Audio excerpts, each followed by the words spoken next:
Good morning, children. How are you? Fine? Okay. Today we'll read now lesson number 2, History, New Kings and Kingdoms, 700 to 1200 time period. The period roughly beginning from 700 to 1200 is known as the early medieval period, as we have read before. An outline जो political developments इस period की है नीचे की तरफ दी हुई है downwards. अपनी बुक खोल रखिए, देखो उसमें. अर्ली मेडिवल पीरियड में इंडिया में जो कि राइज और स्मॉल स्टेट्स वगैरह किस प्रकार से बढ़े, छोटे छोटे अलग अलग स्टेट्स में कैसे बंटवारा हुआ, both in north India and south India, पूरे ऑल ओवर इंडिया का अलग अलग पार्ट जो रहा उसके हिसाब से बताया हुआ है.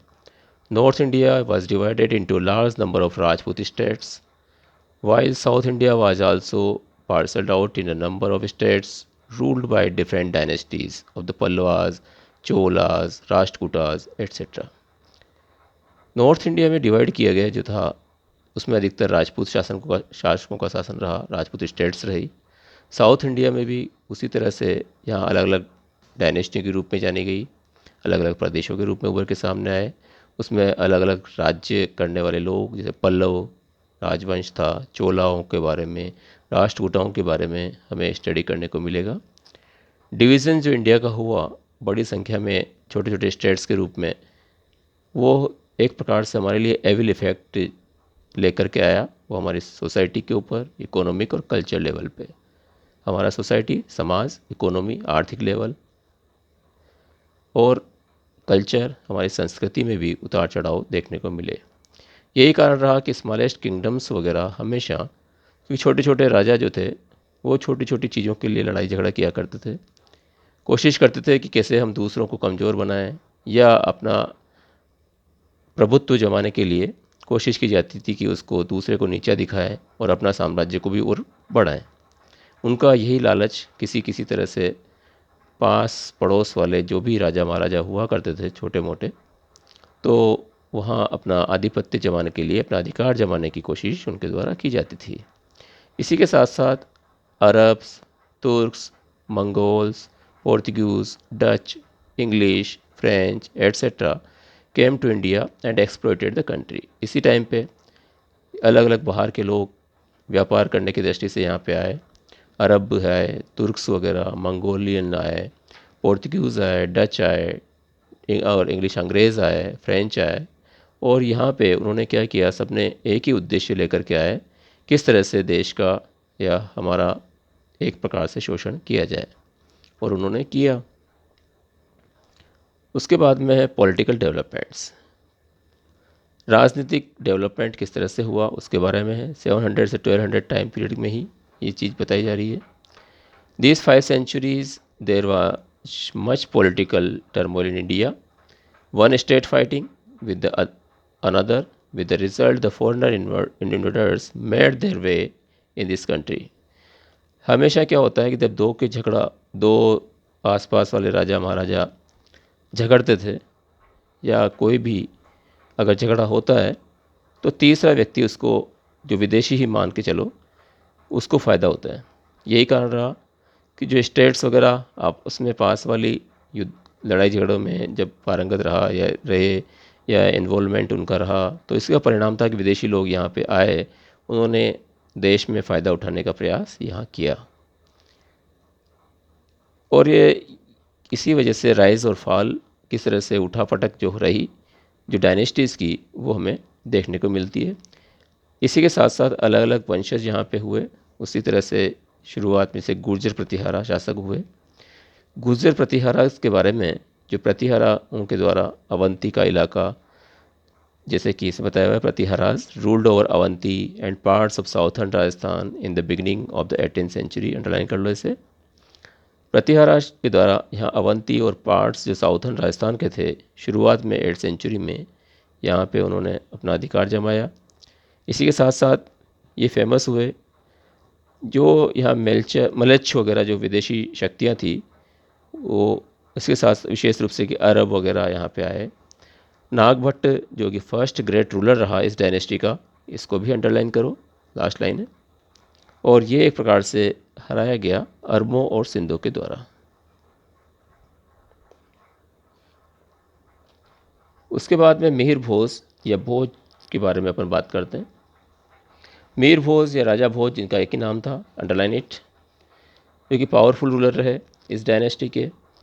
इन्हीं के साथ साथ ये इनका टाइम पीरियड रहा 836 से लेकर के 885 एडी तक का। उन्हीं के टाइम पीरियड में प्रतिहारा साम्राज्य काफ़ी ऊंचाई तक बढ़ा। इन्हीं के द्वारा जो कन्नौज के इलाके थे वहाँ इनको एड किया, उन्होंने काफ़ी ग्लोरी प्रसिद्धि प्राप्त की, काफ़ी इन्होंने विजय हासिल की आसपास वाले इलाकों के माध्यम से। ये he was a devotee of Vishnu and took the title of आदि वराह। उन्हीं के द्वारा एक प्रकार से विष्णु भगवान की भक्ति करने वाले थे, वो भक्त थे, और उन्हीं को टाइटल आदि वराह के नाम से भी जाना गया। इसके बाद में जो उसका संतान हुई महेंद्रपाल फर्स्ट, उसने शासन संभाला। उसके शासन काल के साथ साथ जो प्रतिहारा साम्राज्य वगैरह वो यहाँ तक हिमालय का जो क्षेत्र था नॉर्थ में, वहाँ से लेकर के विंध्य वाले इलाकों में साउथ तक ये फैला। बंगाल से ईस्ट से गुजरात तक, कहने का मतलब सारे इलाकों में उसके द्वारा साम्राज्य अच्छा खासा विस्तार किया गया। प्रतिहारा शासकों के द्वारा यहाँ पे 3 सेंचुरीज के तक शासन किया, लेकिन जो उनके द्वारा जो शासन रहा वो उनकी सिचुएशन अलग रही।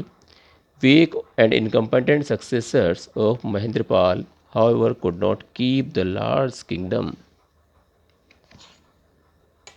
intact. Mahmud of Ghazni invaded Kannauj in AD 1018 to 119. His invasion gave a severe blow to this kingdom. उसके बाद में, किसके बाद,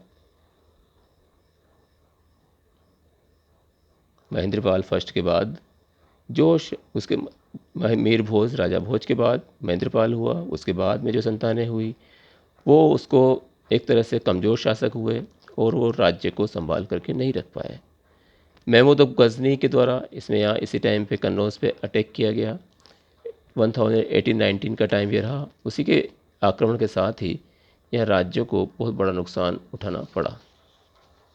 प्रतिहाराज वगैरह जो थे एक प्रकार से यहाँ पे आर्ट, क्राफ्ट्स एंड लर्निंग के पैटर्न रहे। कहने का मतलब कि उनको ये प्रिय थे। अंडरलाइन कर लो, Raja Pratiharas. The Pratiharas were patrons of arts, crafts and learning. Raja Munja was a gifted poet, वो खुद अपने आप में एक अच्छा कवि का उसको दिया हुआ था दर्जा। जबकि राजा उसके साथ राजा भोज had written many books on various subjects such as medicine, astronomy, grammar, religion, architecture, etc.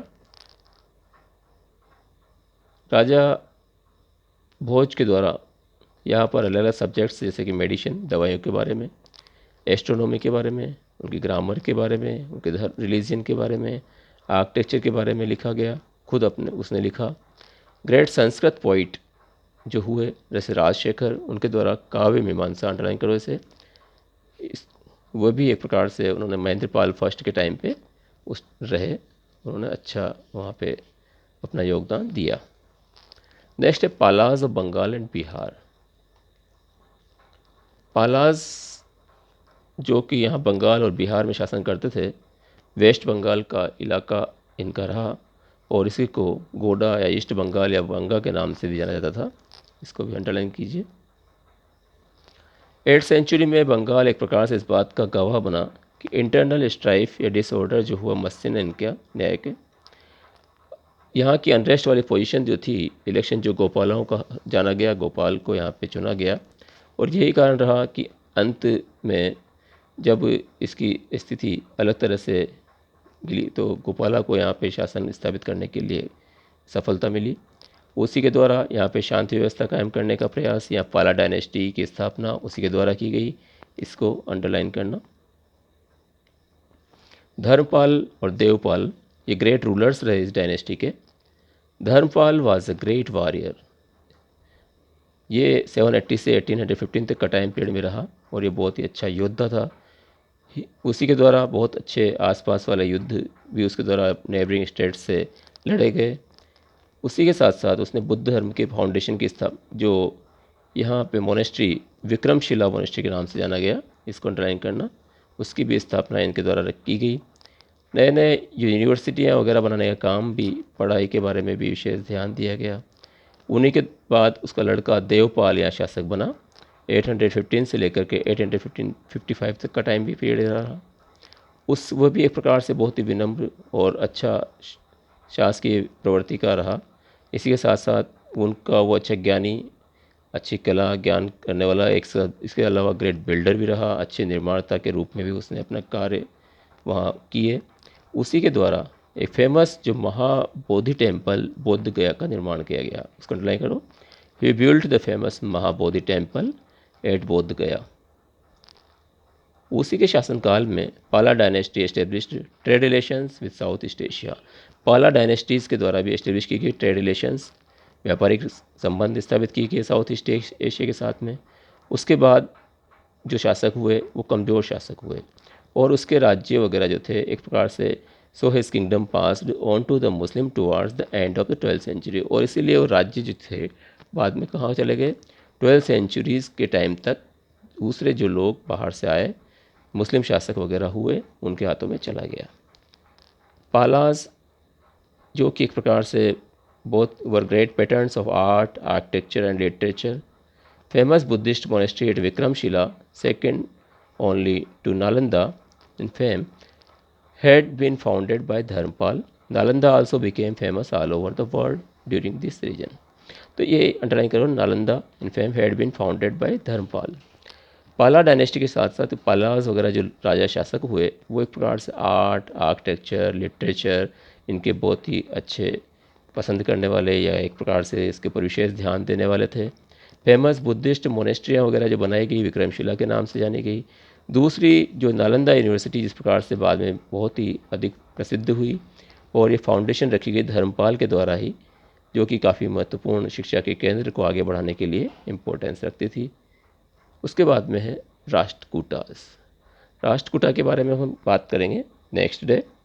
आज के लिए इतना ही काफ़ी है। आज हमने जैसे कि बात की आपसे राइज़ ऑफ स्मॉल स्टेट्स के बारे में हमें पता लगा। इसके साथ साथ किस तरह से हमारे देश का बंटवारा हुआ, डिवीज़न ऑफ इंडिया, छोटे छोटे अलग अलग स्टेट्स के रूप में बंटवारा होने के कारण यहाँ पे नए नए बाहर से लोग आए। उसके साथ साथ यहाँ जो शासन, क्योंकि अरब भी आए, तुर्क्स भी आए, मंगोल भी आए, पोर्तुगीज़ भी हुए, डच भी आए, इंग्लिश भी आए, फ्रेंच भी आए, और जिसका अस्तित्व यहाँ पे रह पाया ब्रिटिशर्स का सबसे ज़्यादा, अंग्रेज़ जो लोग यहाँ पे रहे और उन्होंने यहाँ पे शासन किया। उसके साथ साथ यहाँ पे 700 से 1200 के पीरियड की शुरुआत जो रही, क्योंकि पहले व्यापारी के हिसाब से, व्यापार करने के हिसाब से लोग आया करते थे। उसके बाद में हमें यहाँ अलग स्थितियाँ देखने को मिली। इसके अलावा हमने पढ़ा गुजर प्रतिहारा के बारे में, नागभट्टा के बारे में, मिहिर भोज या राजा भोज के बारे में हमने पढ़ा। इसके बाद में पालाओं के द्वारा कहाँ शासन किया गया, बंगाल और बिहार का इलाका, उसके बारे में जानकारी हमने हासिल की।